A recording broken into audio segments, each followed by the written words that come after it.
الطلاق نام اس سورہ کا نام ہی الطلاق نہیں ہے، بلکہ یہ اس کے مضمون کا عنوان بھی ہے، کیونکہ اس میں طلاق ہی کے احکام بیان ہوئے ہیں۔ حضرت عبداللہ بن مسعود رضی اللہ عنہ نے اسے سورہ نساء القصری بھی کہا ہے، یعنی چھوٹی سورہ نساء۔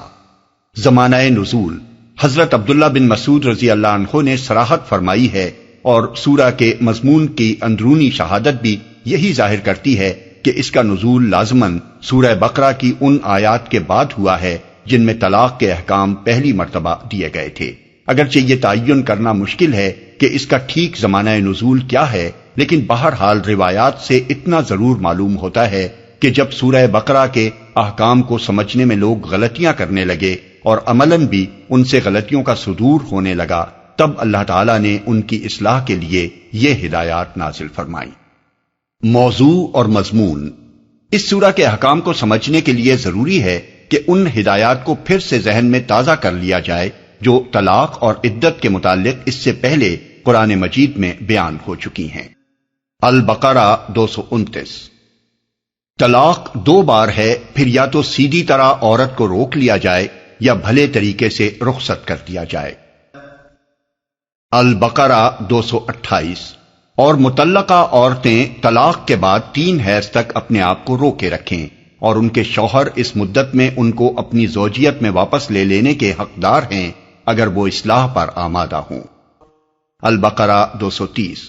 پھر اگر وہ تیسری بار اس کو طلاق دے دے تو اس کے بعد وہ اس کے لیے حلال نہ ہوگی یہاں تک کہ اس عورت کا نکاح کسی اور سے ہو جائے۔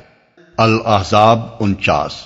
جب تم مومن عورتوں سے نکاح کرو اور پھر انہیں ہاتھ لگانے سے پہلے طلاق دے دو تو تمہارے لیے ان پر کوئی عدت لازم نہیں ہے جس کے پورے ہونے کا تم مطالبہ کر سکو۔ البقرہ 234۔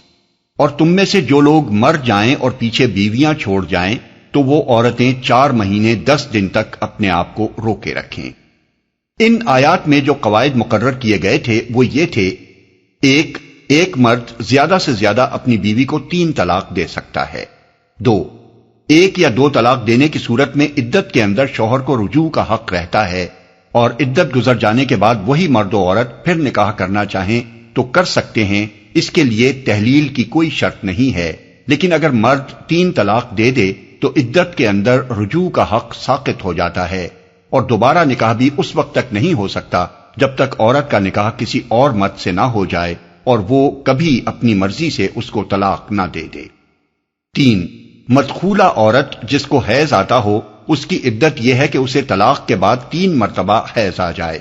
1 طلاق یا 2 طلاق کی صورت میں اس عدت کے معنی یہ ہیں کہ عورت ابھی تک اس شخص کی زوجیت میں ہے اور وہ عدت کے اندر اس سے رجوع کر سکتا ہے۔ لیکن اگر مرد 3 طلاق دے چکا ہو تو یہ عدت رجوع کی گنجائش کے لیے نہیں ہے، بلکہ صرف اس لیے ہے کہ اس کے ختم ہونے سے پہلے عورت کسی اور شخص سے نکاح نہیں کر سکتی۔